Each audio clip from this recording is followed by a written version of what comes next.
வரலட்சுமி சரத்குமார் மற்றும் நிக்கோலஸ் இவங்களுடைய wedding reception லீலா பேலஸில் பயங்கர கிராண்டாக முடிஞ்சிருக்கு. இதில் நிறைய செலிபிரிட்டிஸ் வந்து கலந்துட்டுருக்குறாங்க.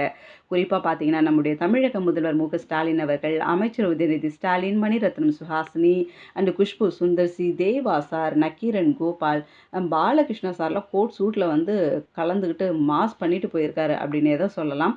அவ்வளோ செலிபிரிட்டிஸ் இந்த மேரேஜ் ரிசப்ஷனுக்கு வந்திருக்காங்க. கண்டிப்பாக இருக்க தானே செய்யும். ராதிகா மேடமாக இருக்கட்டும், சரத்குமார் சாராக இருக்கட்டும், இவங்க எல்லாமே திரைத்துறையில் ரொம்ப நாளாக வந்து கால் தடம் பதிச்சவங்க. நம்மளுடைய வரும் கூட பார்த்தீங்கன்னா தமிழ் இல்லாமல் தெலுங்குலேயும் கூட ஒரு நல்ல நடிகையாக வலம் வந்தாங்க. அதனால் இவ்வளோ செலிபிரிட்டிஸ் வந்தாங்க அப்படின்ட்டு நம்ம ஆச்சரியப்படுறதுக்கு ஒன்றுமே கிடையாது. அதனால் கல்யாண ரிசப்ஷன் நல்லபடியாக முடிஞ்சிருக்கு. குறிப்பாக ராதிகா மேடம் இந்த இடத்துல சொல்லணும்னு பார்த்தீங்கன்னா, தன்னுடைய கணவனின் முதல் மனைவியோட மகள் அப்படின்ட்டு எந்த இடத்துலையும் பார்க்காம இந்த கல்யாண பேச்சு ஆரம்பிச்சிலேருந்து இது வரைக்கும் அவங்களுடைய பங்கு பெருசு அப்படின்னு சொல்லலாம். எல்லாரையும் நேரில் போய் இன்வைட் பண்ணி குடும்பமாக போய் இவங்க இன்வைட் பண்ணியிருக்கிறாங்க. ஏன் பிரதமர் மோடி அவர்களை கூட இவங்க ஃபேமிலியை போய் இன்வைட் பண்ணி அழைப்பிதழெல்லாம் கொடுத்துட்டு வந்தாங்க அப்படின்லாம் நம்ம நியூஸில் பார்த்தோம். ஸோ வந்து இன்றைக்கி நல்லபடியாக ரிசப்ஷனும் முடிஞ்சிருக்கு. ஸ்டார்டிங்கில் பார்த்தீங்கன்னா வரும் என் நிக்கோலஸை வந்து 2ஆம் தரமாக இவங்க கல்யாணம் பண்ணிக்கணும். ஏன் 2ஆம் தரமாக இவங்க போகிறாங்க?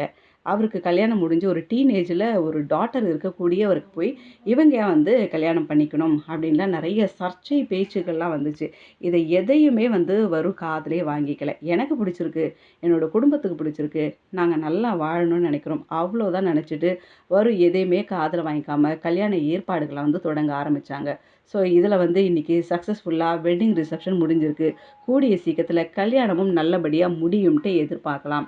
இந்த தம்பதிகள் கல்யாணம் பண்ணிக்கிட்டு சந்தோஷமாக வாழட்டும். இதுவரைக்கும் அந்த சர்ச்சைகள் இல்லாமல் இனி வரும் நாட்களில் எப்பேற்பட்ட சர்ச்சைகள் வந்தாலும் கூட எதையும் காதில் வைக்காமல் இவங்க ஹாப்பியாக வாழட்டும்ட்டு மற்றவங்க மாதிரி நம்மளும் கூட விஷ் பண்ணிக்கலாம். இப்படி நிறைய விஷயங்களை நான் அடிக்கடி சொல்கிறதுக்கு வரேன். அதுக்கு நீங்கள் எங்களோட குரானிக்கல்ஸ் தமிழோட இணைந்திருங்க. எங்கள் சேனலை மறக்காமல் சப்ஸ்கிரைப் பண்ணுங்கள்.